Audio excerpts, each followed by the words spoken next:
Hola a todos, ¿cómo estáis? Mi nombre es Juan Jesús Vallejo, soy periodista, escritor y el director del programa Noche de Misterio en Caracol Radio. Todo sucedió allí, y no sé por qué, en Jerusalén, que significa la ciudad de la paz, porque allí Jesucristo fue crucificado. Desde allí Mahoma subió a los cielos, y allí Abraham perdonó a su hijo Isaac. Por eso Jerusalén es ciudad sagrada para las tres grandes religiones monoteístas del planeta. Y en esa zona, Jerusalén, tanto Israel como Palestina, se encierran todavía a día de hoy infinidad de misterios.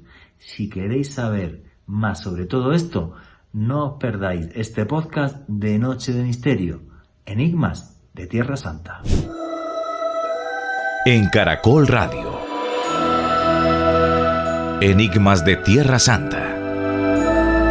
Juan Jesús Vallejo.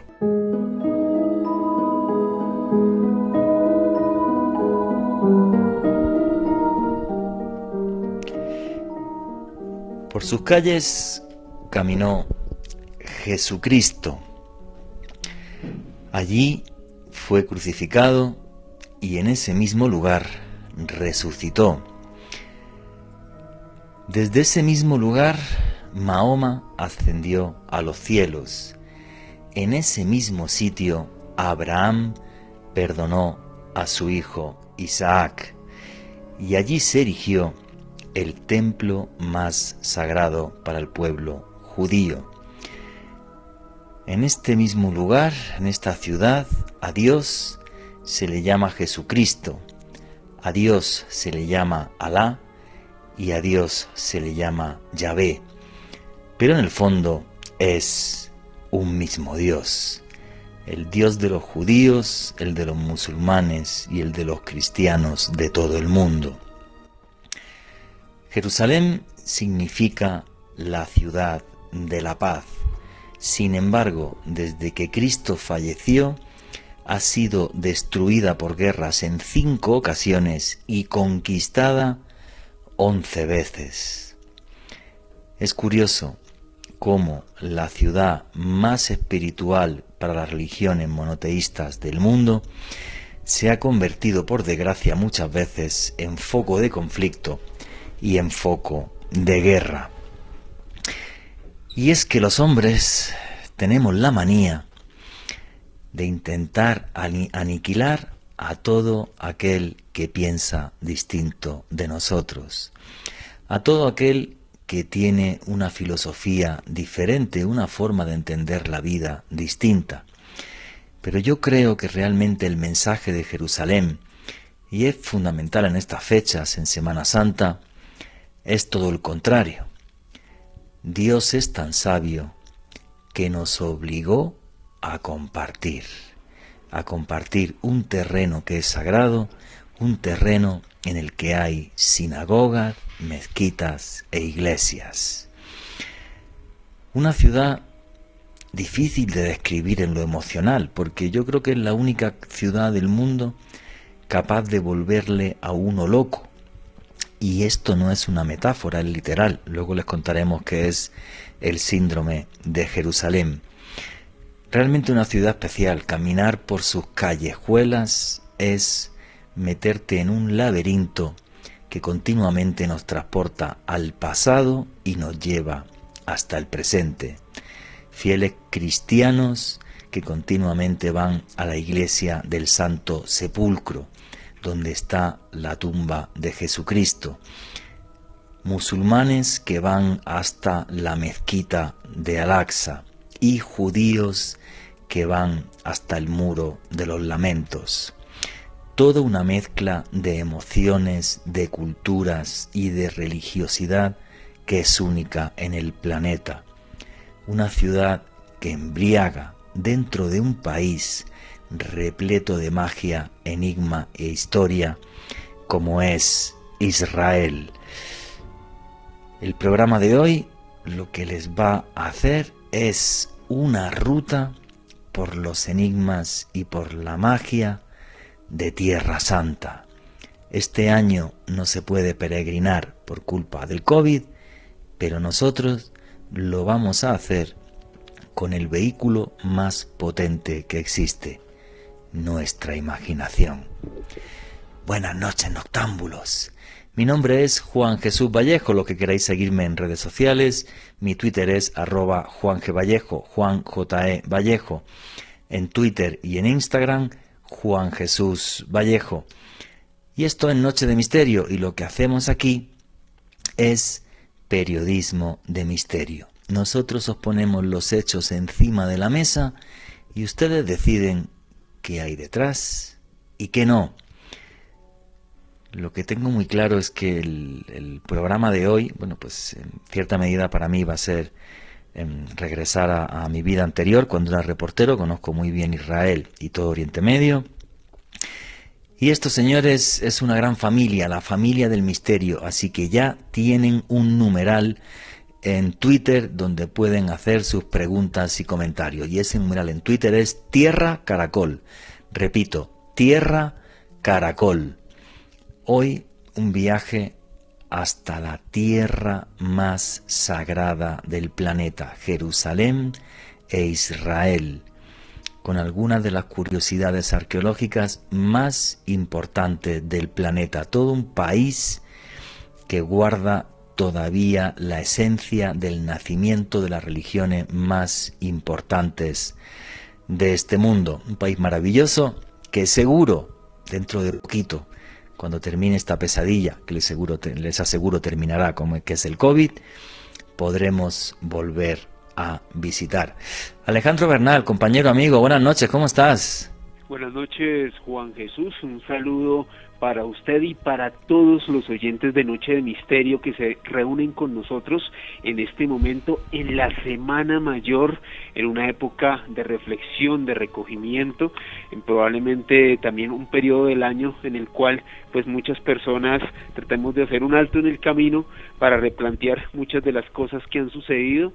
Y desde luego, más allá de la connotación espiritual, Juan Jesús, yo creo que en este especial vamos a hacer un periplo por algunos de los enigmas más interesantes, más importantes históricamente de Tierra Santa. Estoy muy motivado, muy feliz de hacer parte de este espacio de periodismo de misterio, porque como siempre decimos en nuestro espacio, el misterio es cultura. Nosotros damos datos y hechos totalmente contrastables, así que va a ser un viaje apasionante, Juan Jesús.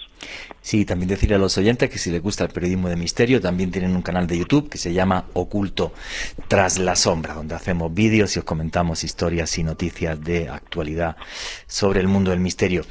Pues para mí, Alejandro, esta tarde tenía en la mano, aquí lo tengo, mi penúltimo libro, Expedición a los Mundos Perdidos. No sé si se puede encontrar ya en Colombia o no.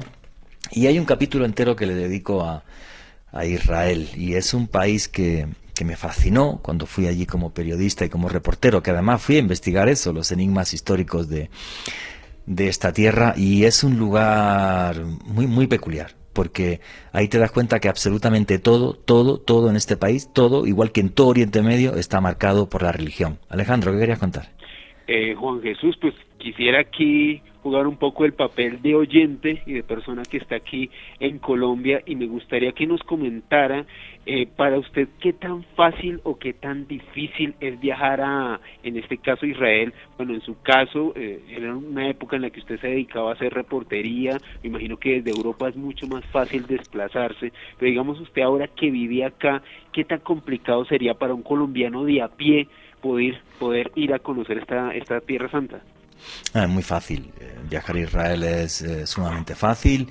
No sé si piden visado para los colombianos o no, pero me imagino que será también muy fácil de conseguir en el caso de que lo pidan. Y cuando termine esta locura del COVID, será otra vez súper fácil ir a Israel. El gobierno israelí entiende que el turismo es un negocio muy importante para su país. Yo fui invitado por la oficina de turismo del gobierno israelí, además. Y lo que sí es cierto es que como reportero, como periodista, tiene algunas particularidades. Y lo voy a explicar en un segundo. Voy a contar una anécdota antes de meterme en faena y contaros bien la historia de Jerusalén y daros más datos históricos. Cuando yo pedí los permisos de rodaje, porque yo grabé todo el país, desde prácticamente la frontera con Egipto hasta arriba la frontera con Líbano,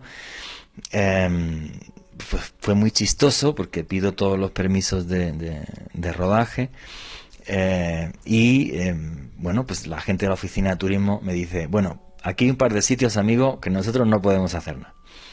Si usted quiere ir a la explanada de las mezquitas, le tiene que autorizar la explanada de las mezquitas. Ahora explicaré bien cómo es Jerusalén para que la gente entienda esto.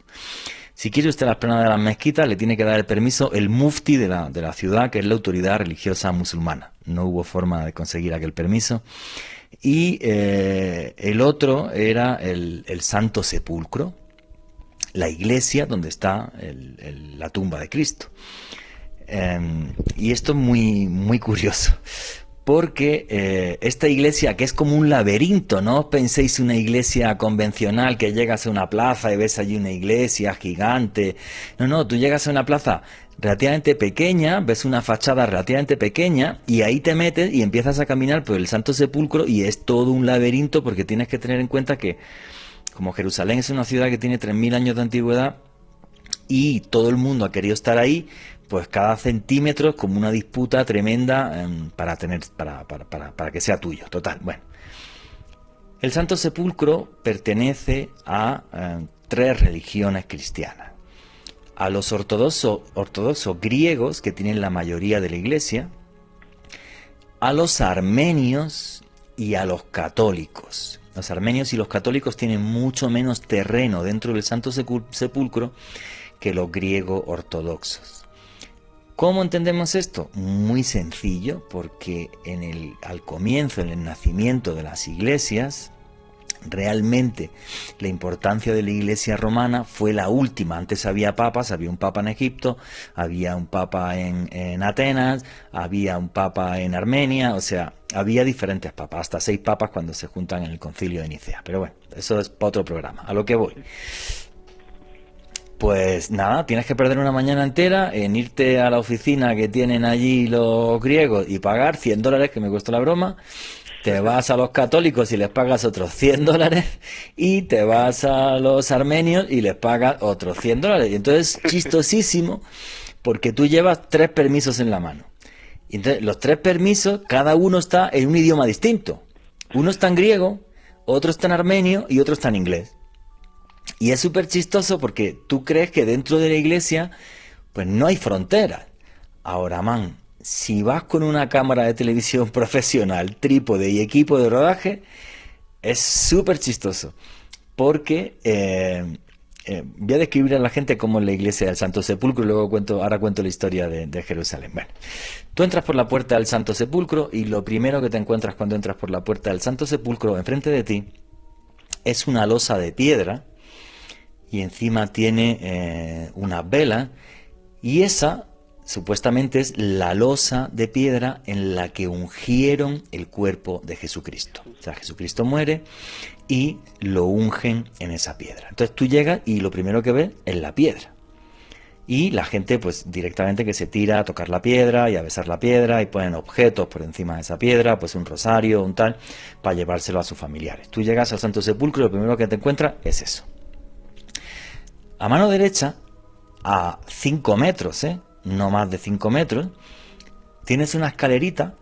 Entonces te subes por esa escalera y arriba verás una fila de gente que se agachan y tocan un agujero. Bueno, esa escalerita, lo que supuestamente está subiendo es el Gólgota, el lugar exacto en el que crucificaron a Jesucristo. Y la gente está en fila porque meten la mano en un agujero de piedra que es donde supuestamente estuvo la cruz en la que murió Jesucristo. 5 metros, no más. Subes la escalerita, ves esto. Cuando bajas la escalerita, si te fijas a la derecha, hay un trozo de cristal para que la gente vea que realmente es una cantera de piedra, con lo cual se supone que eso debería ser realmente el Gólgota. Luego, ahora también os comento esa historia, si es o no realmente el Gólgota. a nivel arqueológico. Yo no soy Dios, ni nadie puede afirmar. Yo doy los datos y vosotros decidís y ponéis vuestros comentarios en Tierra Caracol. Bueno, a la derecha. Entonces, bajan la escalerita, otra vez pasas por delante de la losa en la que ungieron a Cristo, y a unos 10 metros, no más de 10 metros, te encuentras una especie de capilla, ¿vale? Entonces, en esa especie de capilla, lo que está es la tumba de Jesucristo. Entonces, yo, como tenía el permiso de la Iglesia Ortodoxa griega, porque todo eso es griego, todo el trozo que he descrito pertenece a los griegos, ni a los católicos ni a los armenios. Entonces, bueno, pues yo pude entrar y tocar lo que supuestamente fue la tumba de Jesucristo, pude filmarlo todo. Sales de ahí y dije, voy a grabar la parte de atrás de la tumba de Cristo. Oye, di un paso, 1 metro. Y conforme di el paso con el equipo de rodaje, me llegó un señor armenio. Buenos días, ¿cómo es usted? ¿Usted pagó? Sí, mire usted, aquí están los papeles. Perfecto. Vale, no hay ningún problema. Y cuando entras y llegas a la losa, ya te está pidiendo el griego el papel. Y luego vas caminando por la iglesia y juraría, o sea, vamos a hacer el paseo que virtual y mental. Llegas, te encuentras la losa en la que está enterrado Jesucristo, a mano derecha está el Gólgota donde lo crucifican, y a la izquierda está la tumba de Cristo. Ojo con esto, según las Sagradas Escrituras, realmente la escena de la crucifixión y el entierro de Cristo sucedió en muy pocos metros, porque José de Arimatea era tremendamente rico y dijo, para que no muevan el cadáver, yo compro esto que hay aquí enfrente, lo compro ya, pago y ahí que lo entierre. O sea que eso es muy fiel a lo que son las Sagradas Escrituras. Bueno, pues después de este paseíto, ese hecho de 20 metros, bueno, pues uno está enfrente de la tumba de Cristo y tienes que girar a la derecha. Vas como a hacer un círculo. Sí. Giras a la derecha y hay un momento en el que hay un trozo de columna que supuestamente en esa columna ataron y azotaron a Jesucristo. Cuando llegas a la columna y pones la cámara, entonces te llega otro cura, que ese es católico, y te dice, ¿usted pagó? Buenos días, sí, yo pagué, aquí está el permiso, ese está en inglés, yo pagué, no hay ningún problema, ¿vale? Sigues haciendo el círculo y hay un momento en el que, después de pasar la columna en la que estaba atado Jesucristo y en la que le pegaron, hay un momento en el que tú ves una escalera. Entonces, si te metes por esa escalera, llegas a una sala y en esa sala es donde Santa Elena, la madre del emperador Constantino, eso sí es real, encontró la cruz en la que se crucificó a Jesucristo. Bueno, todo esto según tradición cristiana. Luego os cuento la versión arqueológica la que es, que alguno es posible que se lleve una pequeña decepción. Pero bueno, esta es la sala que descubre Santa Elena en el siglo IV después de Cristo. Entonces, ahí es donde estaba la cruz, a día de hoy no hay nada, hay una especie de capilla, subes por esta escalerita y acabas de hacer entonces el círculo y llegas otra vez hasta el Gólgota. Eso básicamente es la iglesia del Santo Sepulcro, que es, os he dicho, como un laberinto. Y ahora explico por qué. Como yo tenía todos los permisos de rodaje, yo podía entrar a zonas del Santo Sepulcro donde no puede ir el público. Entonces, preguntándole a un sacerdote griego, pues nos mostró allí una puertecita que había relativamente cerca donde está la columna en la que azotaron a Cristo. Y cuando me abrió eso yo me quedé loco. Me abren la puerta y entonces yo me meto y es un patio donde hay celdas de monjes. Entonces yo entré al patio y había, por ejemplo, monjes ortodoxos etíopes que no tienen parte de la iglesia, pero sí tienen derecho a tener celdas. Y estaban los etíopes y había armenios y había de no sé qué. Aquello era como Naciones Unidas, o sea, colores y caras de todo tipo de países, y son monjes del mundo que pues tienen allí en ese patio su celda en la que van a orar y tal, y todo eso. Entonces yo también pude grabar eso y pude ver eso, que eso no lo ve el público, eso está cerrado al público. Y ese laberinto, y eso sí, es el famosísimo Santo Sepulcro, que es uno de los lugares de peregrinación católica y cristiana más importantes del mundo, porque ten en cuenta que allí no solamente, obvio, no solamente van los católicos, porque todos los católicos van a Roma, mientras que a Jerusalén no. Van los ortodoxos griegos, los egipcios, los etíopes, los armenios, los griegos, los rusos. Entonces, claro, es una cantidad de gente y de colores sin parar que te deja realmente muy asombrado, ¿vale? Muy asombrado. Hay que comentar, creo que me quedan como unos 6 minutitos para terminar este bloque. Y creo que esto es bueno, que la gente podamos viajar con la imaginación gracias a que tenéis un capitán de nave que conoce el sitio muy bien. Yo estuve allí varios días grabándolo todo, y luego si queréis también os cuento alguna anécdota. Cerrar el Santo Sepulcro es una película, porque para cerrarlo, que se cierra a las 6 de la tarde, hay 3 llaves y 3 cerrojos. Y tienen que cerrar los 3 a la vez y abrir los 3 a la vez. Los griegos, los católicos y los armenios. Claro. La iglesia no tiene una llave, tiene 3. Claro, todo es así. Entonces es una cosa como súper mega loca. Dime, Alejandro. Juan Jesús, muy interesante como esa mezcla multicultural de la cual usted nos hablaba, en este caso ortodoxos, armenios y cristianos. ¿Hay alguno de estos grupos que tenga más poder dentro de este Santo Sepulcro o las fronteras son equitativas? Los griegos. Los griegos son los que tienen más terreno dentro del Santo Sepulcro. Hay que pensar, y la gente debe de pensar, que nuestra Biblia, aunque la traducción que tenemos nosotros al español viene del latín, la Biblia se escribió en griego. Y la Iglesia Ortodoxa griega tenía mucho más poder dentro de Grecia que la Iglesia romana, que es un tema bastante más tardío. Entonces sí, son los griegos los que tienen más terreno, ¿vale? dentro del Santo Sepulcro, sí. Entonces, claro, para que la gente me entienda, yo digo Jerusalén, el Jerusalén histórico, y la gente se piensa, no, es una ciudad enorme o algo. No. El Jerusalén histórico tiene 1 kilómetro de lado, súper pequeñito, es muy pequeñito, sí. Y hay una anécdota muy curiosa, porque el Jerusalén actual, la muralla que rodea Jerusalén, ahora seguimos contando porque creo que falta poco, pero está genial que la gente así se entere de cómo es esta historia.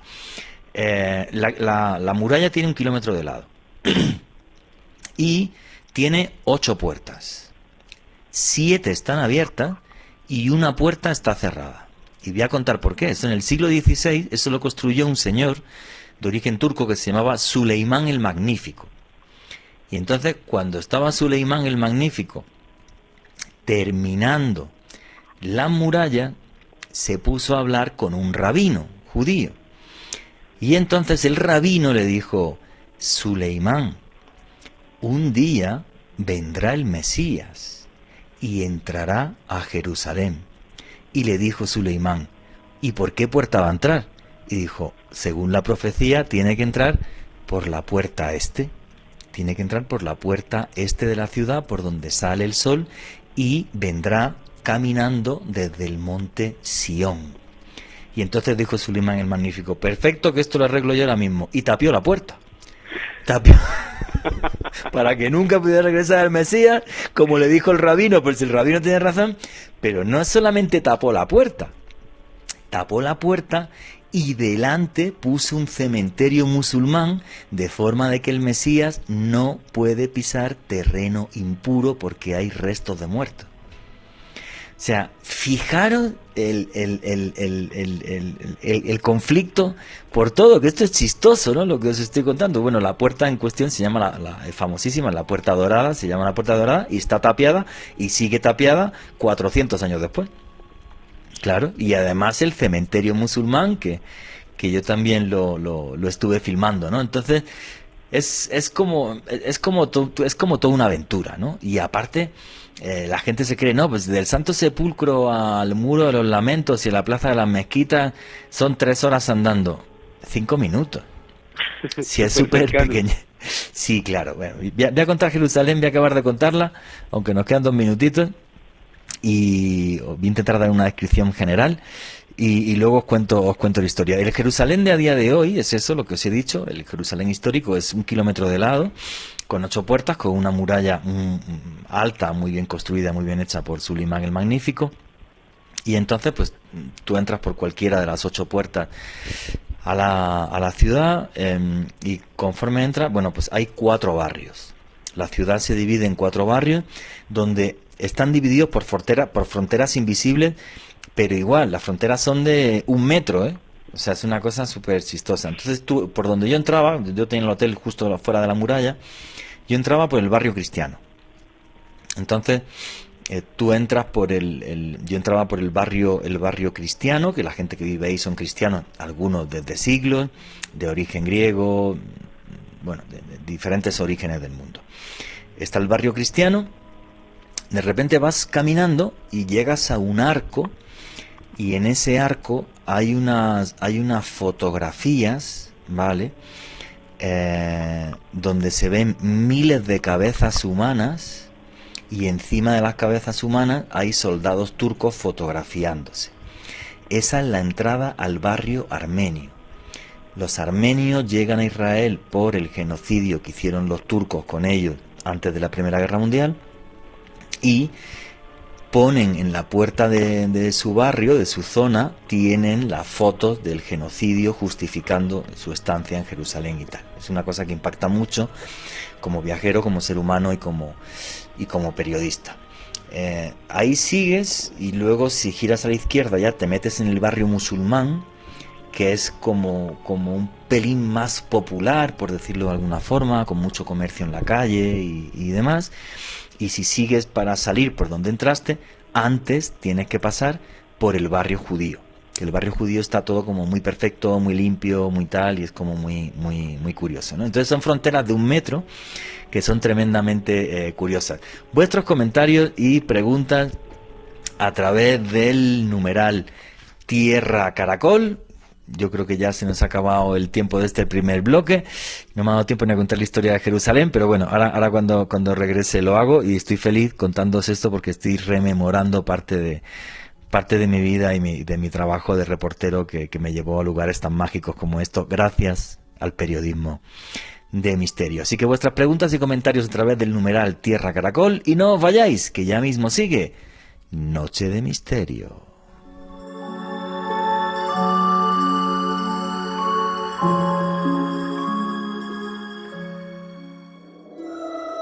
Ya regresamos con Enigmas de Tierra Santa.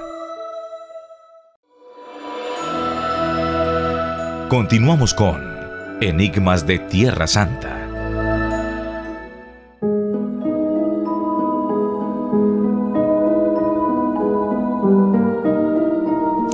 Y aquí continuamos en Noche de Misterio. Vuestras preguntas y comentarios a través del numeral Tierra Caracol. Hoy viajando hasta Tierra Santa, el lugar de peregrinación más importante del mundo para cristianos, musulmanes y judíos. Una tierra muy peculiar. Estoy intentando haceros de guía para que este año que no se puede viajar a Tierra Santa, en Semana Santa, nos hagamos una idea de cómo es, y yo recordando una parte de mi vida que la verdad que me parece muy chévere, y estoy feliz con este programa especial de Semana Santa. Alejandro Bernal, ¿qué te apetecería dar un paseo por Jerusalén o no? Claro que sí, Juan Jesús. Yo creo que para todas las personas que somos adeptas a la historia, yo creo que Jerusalén es un lugar de peregrinación obligatorio, más allá de la creencia espiritual que tengas. Yo creo que debe ser un lugar mágico con mucha espiritualidad, y que definitivamente debe impactar muchísimo conocer, sobre todo cómo confluyen tantas culturas en este lugar.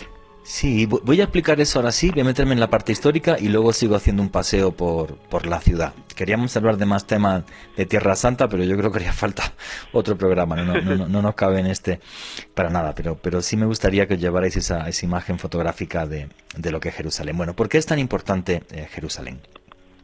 Jerusalén hace 3000 años era una ciudad cananea sin más. Era una pequeña aldea que no tenía importancia geoestratégica ni religiosa ninguna.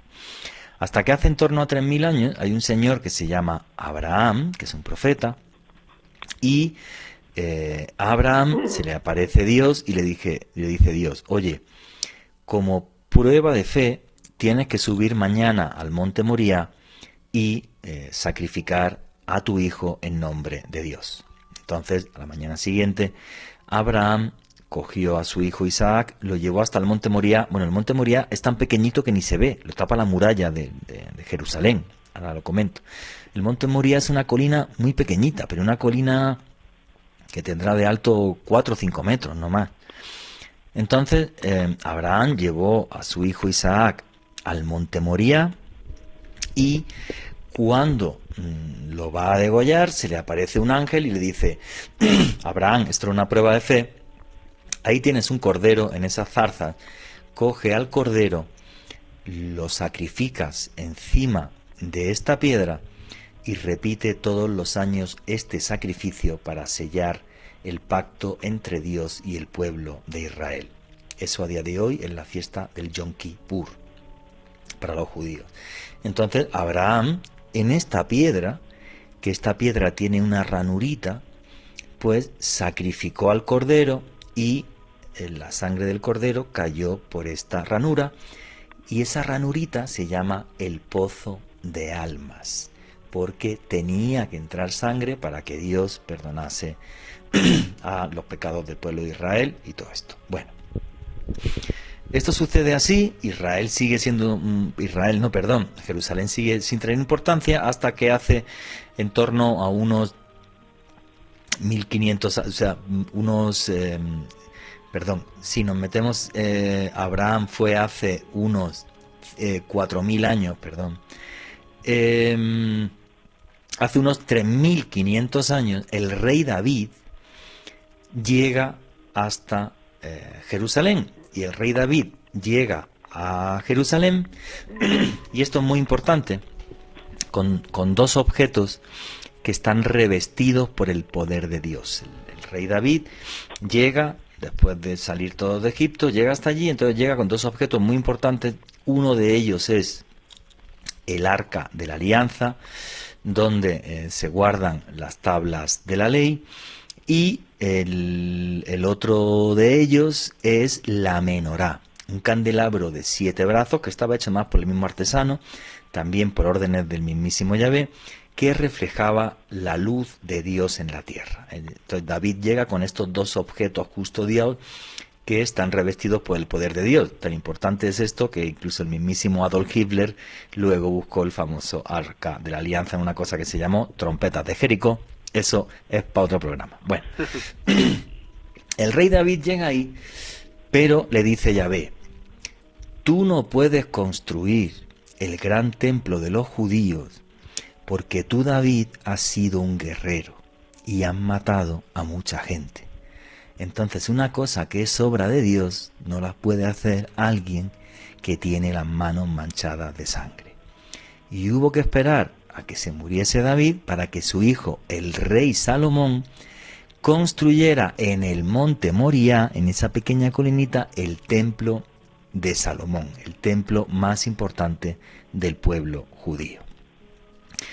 Bueno, pues en el templo de Salomón se guardan, en el Sancta Sanctorum, que es donde estaba la piedra en la que Abraham perdonó a Isaac, ahí se guarda la menorá, el Arca de la Alianza y ahora un tercer objeto que Dios le dice a Salomón, que construya una mesa con 5 patas de oro. Y en esa mesa, en las 5 patas de oro, se va a escribir una cosa muy importante que es el Sem Semaforash, el verdadero nombre de Dios, que tiene 216 letras y que una vez al año, esas 216 letras, ese nombre completo, lo recitaba el sumo sacerdote del Sanedrín dentro del Sancta Sanctorum del templo.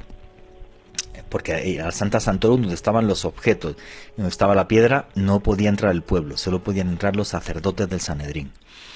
Entonces, sucede todo esto, está hecho el templo, y el templo es destruido en el siglo VI a.C. por un rey asirio que se llama Nabucodonosor II. Destruye el templo, arrasa Israel, luego otra vez Israel consigue ser independiente y el templo es reconstruido por primera vez, la segunda vez que se construye el templo, por un señor que es el rey Herodes. Y ahí ya nos metemos en los tiempos del Nuevo Testamento. El rey Herodes reconstruye el templo, que de esa reconstrucción de Herodes, lo único que queda que se puede ver es el famoso Muro de los Lamentos. Bueno, del Santo Sepulcro, donde está supuestamente la tumba de Cristo y el sitio donde lo crucificaron, el Gólgota, hasta el Muro de los Lamentos, andando serán entre 5 o 8 minutos como mucho. No hay más. No se tarda más. Entonces tú llegas para ver el Muro de los Lamentos, llegas y nada, pues te metes por un arco allí, te registran para que no lleves ningún tipo de explosivo, ni de arma, ni de nada, y puedes ir a ver el Muro de los Lamentos, que está dividido en dos, la parte de las mujeres, la parte de los hombres, y en el Muro de los Lamentos hay una curiosidad, que es que si te pones delante del muro y te miras a la izquierda, ves un arco y una puerta. Si atraviesas ese arco y esa puerta, estás entrando en una cosa que se llama el túnel de los ammoneos. Entonces, pasas el arco y la puerta y hay unas escaleras y empiezas a bajar. Y bajas como unos 10 metros de profundidad. Y ahí sí estás pisando. Primero, ahí estás viendo partes del muro que no se ven arriba, del Muro de los Lamentos. Y ahí estás pisando, sí, el suelo por el que caminó Jesucristo. Ese estrato arqueológico es de hace 2000 años, porque Jerusalén se reconstruyó encima de Jerusalén. Entonces tú puedes atravesar todo el túnel de los ammoneos, que dentro del túnel también vas a ver un par de puertas de hierro que están cerradas, que eso era otro lío de permiso y no tenía tiempo para intentar meterme por otros sitios subterráneos de Jerusalén. Una de las cosas que sorprende cuando estás en el túnel de los ammoneos es que ves piedras gigantescas. O sea, Herodes contrató unos arquitectos increíbles porque son piedras que pesan muchísimos miles de kilos. Arriba en el muro lo que ve uno es un montón de gente, muchísimos judíos y cristianos, que en un papelito en blanco escriben una petición a Dios. Y entonces la meten entre las piedras del muro. Yo hice mi petición también y la metí allí. Y pues cada 2 o 3 días va un rabino con unas pincitas, saca todos los papelitos del muro y los quema. Entonces todo como súper respetuoso, súper bien, ¿vale? Entonces, bueno, pues repito, Santo Sepulcro, Muro de los Lamentos, está ahí. Bueno, continuemos la historia. En el año 70 después de Cristo, el general Tito, hay una rebelión en Judea y el general Tito destruye completamente Jerusalén, la destroza. Hay una segunda rebelión de Judea, y ya Jerusalén no solamente la acaban de destruir del todo, sino que además todos los judíos son expulsados del antiguo Israel y pasa más de un siglo sin que un judío pueda regresar a Israel. Y entonces, después de esa segunda destrucción de Israel, de Jerusalén, perdón, que está completamente destruida, es cuando llega la famosa Santa Elena. Y es Santa Elena, la madre de Constantino, la que dice, no, pues esto es el Gólgota, aquí está la losa en la que ungieron a Cristo, aquí lo enterraron y aquí están las cruces. Desde un punto de vista arqueológico, si me voy a la historia, eso fue así, es muy difícil de saber. Con la verdad en la mano, realmente, lo que había en el Santo Sepulcro, lo que hicieron los romanos, porque claro, estaban tan enfadados por las 2 rebeliones, y encima de ese lugar lo que había era un templo de adoración a la diosa Venus romana.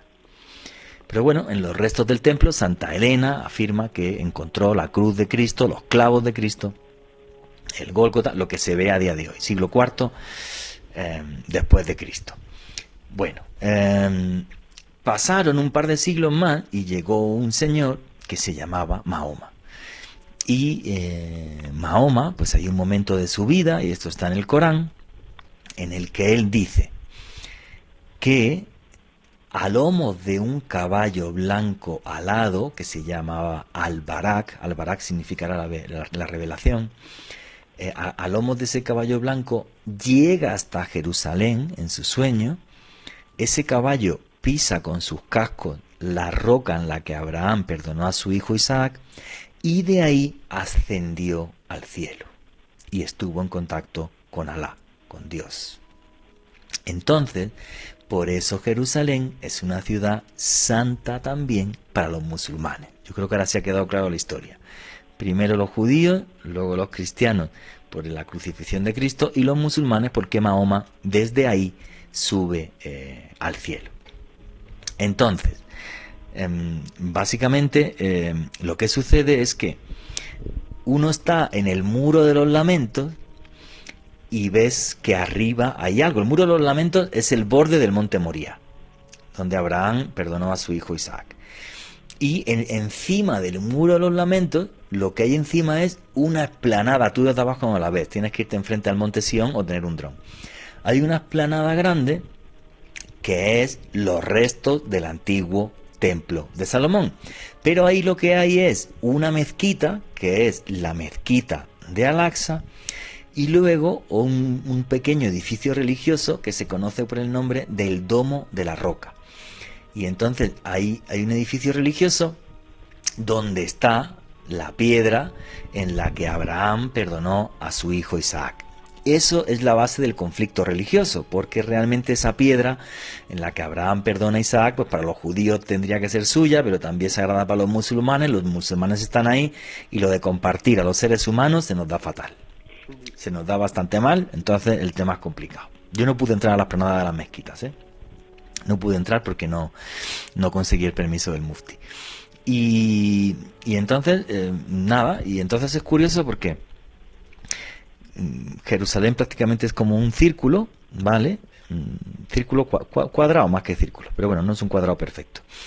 Entonces, si uno se va a la parte este, en la parte este sale por la puerta que hay al lado de esta que está cerrada, por la puerta dorada, la que está tapiada por Suleimán, y entonces bajas y hay un pequeño valle. Entonces, cuando llegas al fondo del valle, nada, el valle lo bajas en 10-15 minutos máximo, andando. Cuando llegas, ves unos olivos que te impactan, porque son unos olivos con unos troncos gigantes, son preciosos, y ahí hay un convento, es un convento, juraría que es franciscano, si mal no me acuerdo, juraría que es franciscano. Eso es Getsemaní, el huerto de los olivos, donde Jesús estaba durmiendo cuando fue apresado antes de que lo crucificaran. Porque Jesucristo bajó desde el monte que hay enfrente de Jerusalén en la parte este, que es el famoso monte Sión. Entonces ve uno el huerto de los olivos. Yo pude entrar dentro y tocar los olivos porque iba con un buen amigo mío, Juan Friedman, no sé si escuchará esto o no, que es israelí y que tiene muy buena amistad con los monjes. Entonces yo pude entrar dentro y tocar los famosos olivos del huerto de los olivos, y desde el huerto de los olivos ya cogí y subí hasta el monte Sión, que en el monte Sión, bueno, pues uno se pone y ahí sí tienes una panorámica entera de Jerusalén, y ahí sí te impacta la explanada de las mezquitas, donde está la roca en la que Abraham perdonó a Jesucristo, que te das cuenta que el muro llega hasta esa altura. Y en el escalón de abajo el resto de la ciudad, con los famosos 4 barrios, el armenio, el cristiano, el musulmán y el judío. Bueno, pues este ha sido el pequeño paseo por Jerusalén, ¿no? Yo creo que ahí os queda más o menos claro. Vuestros comentarios y preguntas a través del numeral Tierra Caracol. Y ahora hay una cosa que es tremendamente curiosa. Alejandro Bernal, ¿Jerusalén te puede volver loco? Totalmente, Juan Jesús, pero antes de hablar del síndrome de Jerusalén, quiero hacer una aclaración. Hubo un lapsus, usted comentó donde Abraham perdonó a Jesucristo, no, donde Abraham perdonó a su hijo Isaac. Abraham por perdonar puede haber perdonado a Jesucristo, pero no le conocí, pues perdón, me equivoqué. No hay problema, Juanje. Y sí, en efecto, visitar Jerusalén puede generar un trastorno mental que hace que las personas se crean profetas o mesías, y este trastorno mental, que ha sido estudiado ampliamente por la psicología, se conoce como el síndrome de Jerusalén. Y en específico sobre esta patología mental, Juan Jesús, hay un experto que le ha dedicado una gran cantidad de años al estudio pues de este fenómeno extraño que se presenta en esta ciudad. Este señor es Pesach Lichtenberg. Este señor es profesor de psiquiatría de la Universidad de Hebrea, y de acuerdo a los estudios que este señor ha efectuado precisamente en Tierra Santa, aproximadamente 100 personas cada año de la gran cantidad de turistas que visitan Jerusalén siempre terminan teniendo esta especie de alucinación, de creerse tocados por la divina providencia y de tener un mensaje trascendental muy posiblemente relacionado con la segunda venida de Cristo. Este señor Lichtenberg llega a comentar que la persona siente que tiene un rol importante en precisamente esta segunda venida del Mesías y que debe notificárselo al mundo. Este señor Lichtenberg hace parte de un centro de estudios que se llama Soteria House, y este señor dice que ha atendido una gran cantidad de pacientes que han sufrido de este síndrome de Jerusalén. Sin embargo, cuando hay pacientes de diversas partes del mundo, Juan Jesús, ya lo tienen tan tecnificado que tienen los datos de las embajadas de los países para remitir directamente a estas personas para que puedan regresar a sus países de origen y ser tratados allí. Este señor comenta que el síndrome de Jerusalén se puede manifestar de maneras diferentes. Normalmente las personas que lo sufren tienen una condición mental preexistente, y el estar en contacto con esta ciudad, el percibir esta gran cantidad de espiritualidad que muchas personas pueden llegar a sentir en este lugar, puede ser el detonante. Sin embargo, este psiquiatra muy reputado, Juan Jesús, comenta algo que al menos a mí me pareció muy llamativo, y es que según él no se necesita ser creyente en alguna religión para sufrir precisamente del síndrome de Jerusalén, lo cual es muy llamativo. Y me remito a un caso que sucedió específicamente a comienzos del año 2018 y fue publicado por la BBC de Londres. A propósito, este enlace se los voy a dejar en mi Twitter, @alebernalpress, con doble S, con el numeral de esta noche Tierra Caracol, y nos habla de Oliver McAfee, un señor cristiano británico que fue a hacerse un tour, un recorrido por Tierra Santa, Juan Jesús. Resulta que pues este señor estuvo varios días conociendo las mezquitas, conociendo estos lugares sagrados, y el señor de repente desapareció. La familia pasó la alerta a las autoridades de Jerusalén, en este caso el superintendente de la policía, Mickey Rosenfeld, encabezó como tal la búsqueda, y detalló algo muy interesante, Juan Jesús. Este señor McAfee comenzó, dentro de las pertenencias que pudieron encontrar de él en Tierra Santa, encontró un diario donde este señor estaba anotando cosas muy extrañas, como que se había podido comunicar con Jesús, con la divina providencia, que tenía que trascender al más allá. Pero lo más curioso es que, tal y como se les comentaba hace unos minutos, no es algo exclusivo de personas creyentes. Cualquier persona puede sufrir este síndrome de Jerusalén, y recuerden, más de 100 personas al año que visitan Tierra Santa pues tienen estos extraños síntomas, Juan Jesús.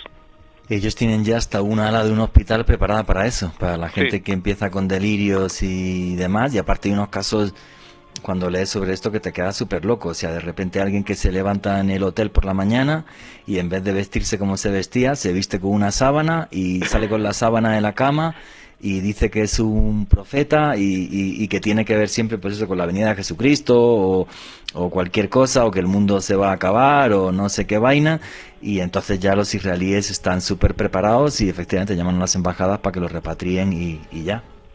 Y es que, Juan Jesús, en específico, este hospital para tratar este tipo de casos de salud mental se llama el Hospital Far Shaul. Y hubo un artículo que hace unos años publicó la revista científica British Journal of Psychiatry, donde pues comentaba de primera mano cómo estos psiquiatras recibían pues esta cantidad ingente de personas que, tal y como usted comentaba, Juan Jesús, un día estaban en plan turistas con una actitud totalmente normal, y de repente hay como algún mecanismo en el inconsciente que hace que se comporten de esta manera. Sí. Y definitivamente es una, pues digamos, de los fenómenos más curiosos que se presentan en esta zona del mundo, sin lugar a dudas. Sí, es cierto que impacta mucho cuando estás por Jerusalén, porque siempre ves a alguien. Yo es que estuve varios días. Como tenía que filmar, pues claro, yo estuve varios días. Y recuerdo de repente una señora que iba caminando sola. Y era un sitio que había como unas escaleras, algo así, no recuerdo en qué parte de la ciudad. Y me dio un golpe así, pero súper duro en el hombro, ¿vale? O sea, me dio un golpe súper duro y me dijo, ¿ves? ¿No te das cuenta? Dios existe. Y está aquí, no sé qué. Yo, vale, señora, vale, perfecto.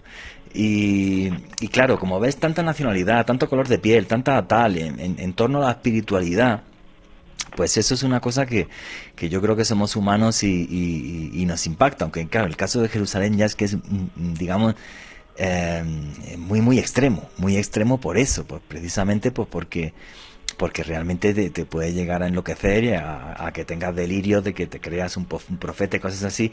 Y uno de los hechos más curiosos sobre esto es que haya personas que se declarasen completamente ateas y de repente se crean un profeta. O sea, es una cosa muy loca. Es una ciudad muy particular desde mi punto de vista para irte allí, tomártelo con mucha calma, sentarte a tomar café, que hay un montón de cafés y tal, aparte de comprar objetos de religiosos y de todo, que se pueden comprar mil cosas. Yo tengo todavía por aquí por casa alguno.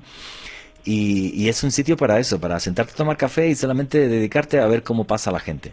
Es todo una película, o sea, es una película multicolor y multicultural, increíble y fascinante, la verdad. O sea, yo es una ciudad a la que me gustaría regresar. Me gustaría poder investigar alguna cosa más y la experiencia humana, ya os digo, es una auténtica maravilla.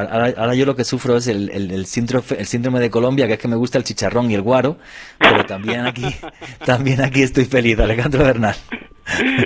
No, Juan Jesús, es que pues definitivamente con todo este contexto histórico que usted nos hizo comprender no solamente la relevancia histórica sino espiritual de un lugar como Jerusalén, yo creo que sin lugar a dudas pues esto debe ser una experiencia sobrecogedora para algunas personas, y tal y como usted comentaba y como decía este mismo psiquiatra Lichtenberg de esta Universidad Hebrea, pues hay un mecanismo mental, hay algo que sobrecoge en el interior de las personas que terminan pues con este tipo de delirios mesiánicos, y es muy curioso. No sé si hay otro lugar en el mundo en el cual se presente algo similar, pero pues muy particular de Jerusalén en específico. Sí, a ese nivel tan exagerado no. Alejandro Bernal, queda un minutito. Si quieres comentar algo y dar tus redes sociales. No, Juan Jesús, fascinado precisamente por este periplo que hicimos por la historia de Tierra Santa, por uno de los lugares más importantes para, tal y como usted comentó al inicio del programa, las religiones monoteístas en nuestro mundo, precisamente en este momento en Semana Santa, una época de recogimiento. Creo que era obligatorio hablar sobre este lugar, y si a ustedes les gusta el periodismo de misterio, los aportes que hago a este programa y el contenido que hago en diversos espacios, me pueden seguir en Facebook, Twitter e Instagram en @alebernalpress con @S. Muchas gracias, Juan G. Bueno, señores, pues espero que les haya gustado este paseo por la ciudad en la que Dios se llama Jesucristo, se llama Alá y se llama Abraham. Una ciudad con 1000 historias curiosas, con 1000 discordias que llegan hasta día de hoy. Y yo me quedo con lo que escribía en mi penúltimo libro, en Expedición a los Mundos Perdidos. Dios es tan sabio que nos obligó a compartir, porque en compartir está la bondad del alma humana. Y nunca olviden que vivimos en un mundo mágico, porque está repleto de misterio.